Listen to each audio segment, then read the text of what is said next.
عزیز طلباء و طالبات السلام علیکم۔ ہماری نصاب میں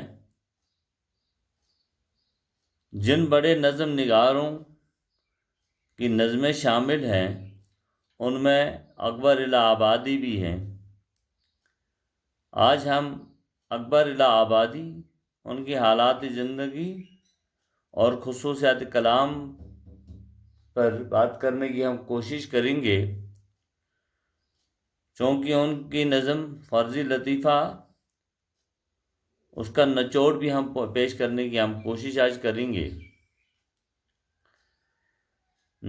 اکبر الہ آبادی کا پورا نام سید اکبر حسین اور تخلص اکبر تھا۔ الہ آباد میں پیدا ہوئے۔ 16 نومبر 1846 عیسوی میں الہ آباد میں پیدا ہوئے۔ ایک غریب گھرانے سے تعلق رکھتے تھے۔ ابتدائی تعلیم سرکاری اسکولوں میں حاصل کی۔ معمولی ابتدا سے ترقی کر کے 1894 عیسوی میں جج بن گئے اور خان بہادر کا خطاب ملا۔ پہلے روایتی قسم کی شاعری کرتے تھے، بعد میں شاعری میں طنز و مزاح کو اپنایا۔ مزاج میں شوخی، ہنسی اور ظرافت کوٹ کوٹ کر بھری ہوئی تھی۔ جس ماحول میں اکبر نے آنکھ کھولی وہ تیزی کے ساتھ بدل رہا تھا۔ ایک طرف پرانی تہذیب کا رنگ، دوسری طرف انگریزی تعلیم کی وجہ سے ایک نئی تہذیب پیدا ہو رہی تھی۔ اکبر ایک مذہبی آدمی تھے اور وقت کے انقلاب اور تبدیلیاں دیکھ دیکھ کر اندر ہی اندر غم و غصہ کی وجہ سے پریشان رہتے تھے۔ وہ سمجھتے تھے کہ نئی تعلیم، نئے خیالات نے لوگوں کو مذہب اور اخلاق سے بیگانہ بنا دیا ہے۔ گرچہ وہ وقت کی رفتار کو روک نہ سکے، لیکن انہوں نے قومی زندگی کی بہت سی کمزوریوں کی طرف اشارہ کیا ہے۔ عمر کے آخری ایام میں اکبر کی بیوی اور ان کے لڑکے کا انتقال ہوا تھا، اور جس سے اکبر کو سخت صدمہ پہنچا۔ اس کے بعد ان کی زندگی نہایت ہی دکھ، پریشانی اور بیماری کی حالت میں گزری۔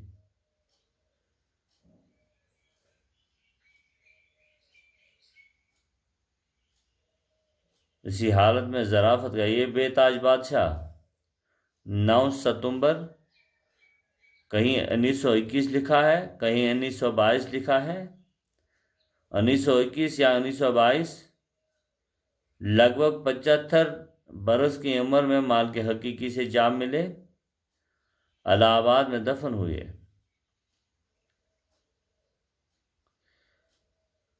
اکبر نے جب ہوش سنبھالا تو پورا معاشرہ مغربیت کے سیلاب میں بہہ رہا تھا۔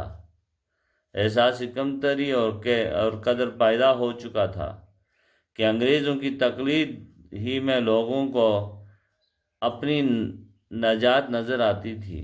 لوگ اپنی قومی روایت کو بھول چکے تھے۔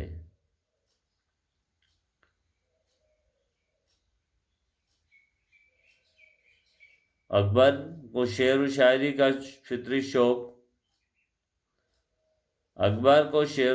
کا فطری ذوق تھا۔ اکبر نے اردو نظم میں نئے رنگ کی بنیاد ڈالی۔ ایک نظم نگار کی حیثیت سے ان کا مرتبہ بہت ہی بلند ہے۔ سیدھی سادی زبان میں ہلکے پھلکے اشاروں میں جس طرح انہوں نے گہری اور بڑی باتیں کہی ہیں، مشکل سے کوئی دوسرا پیش کیا جا سکتا ہے۔ اکبر اپنے رنگ میں رنگتے گئے، ان کے بعد کوئی اس رنگ کو پا نہ سکا۔ اکبر نے مخصوص ظریفانہ انداز سے اصلاحی کام کیا۔ ان کے جذبات پاکیزہ اور لطیف ہیں، سادہ اور روانی ان کے کلام کی سب سے بڑی خصوصیات ہیں۔ ان کا طرز بیاں اس قدر دلکش ہے کہ نصیحت کی تلخی کا احساس تک نہیں ہوتا، یعنی وہ فوروں کے تیر چلاتے ہیں جن سے چوٹ جسم پر نہیں بلکہ روح پر لگتی ہے۔ ان کے ظریفانہ کلام میں درد و کسر کے ساتھ ہی ساتھ نصیحت کی تلخی اور خوشگواری بھی ہے۔ ان کا طرز بیان اس قدر دلکش ہے کہ پند و نصاحت کی تلخی کا احساس نہیں ہوتا۔ ان کے یہاں تسنا نازک خیالی اور آورد نہیں ہے، اپنے مطلب کو نئے الفاظ اور طرز بیان سے انہوں نے چلتا ہوا جادو بنا دیا ہے۔ ان کے چند مخصوص الفاظ ہیں جن میں وہ ایسے معنویت پیدا کرتے ہیں جو شاید فقیروں سے نہ ہو سکے، مثلاً بدھو، کلو، شیخ، اونٹ، ٹوٹو وغیرہ۔ انہوں نے اپنے کلام میں انگریزی الفاظ بھی استعمال کیے ہیں، لیکن ان کے نگینے کی طرح اسے جوڑ دیا کہ یہ اردو زبان کا ہی حصہ بن گیا ہے۔ عزیز طلباء و طالبات، یہ اکبر الہ آبادی، ان کے حیات اور خصوصیات کلام پر ہم نے جو کوشش کری ہے، امید ہے کہ آپ اس کا بھرپور فائدہ اٹھا لیں گے۔ جہاں تک نظم فرضی لطیفہ کا تعلق ہے، اس دلکش نظم میں اکبر الہ آبادی نے موجودہ زمانے کے مسلمانوں کی حالت زار، غفلت اندیشی اور نالائکی پر طنز کے تیر برسائے ہیں۔ مسلمانوں کی موجودہ حالت دیکھ کر یہی کہا جا سکتا ہے کہ اب اس قوم کی بربادی اور تباہی سے بچانے والا کوئی نہیں ہے۔ مانی ہوئی بات یہ ہے کہ خدا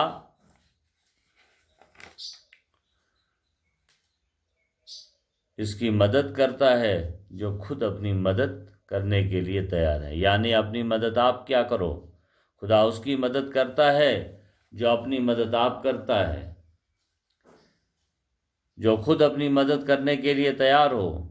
مسلمان اپنی مدد آپ کرنے کے جذبے سے محروم ہو چکا ہے۔ وہ اپنی ترقی کے لیے گلف اور سعودی عرب پر نظریں جمائے ہوئے ہیں۔ مختصر سا تعارف۔ عزیز طلباء و طالبات، فرضی لطیفہ کا مختصر سا تعارف ہم نے پیش کیا ہے، اور انشاءاللہ کل ہم ان کے اشعاروں کی تشریح کرنے کی کوشش کریں گے۔ تب تک کے لیے ہم آپ سے اجازت چاہتے ہیں۔ اللہ حافظ۔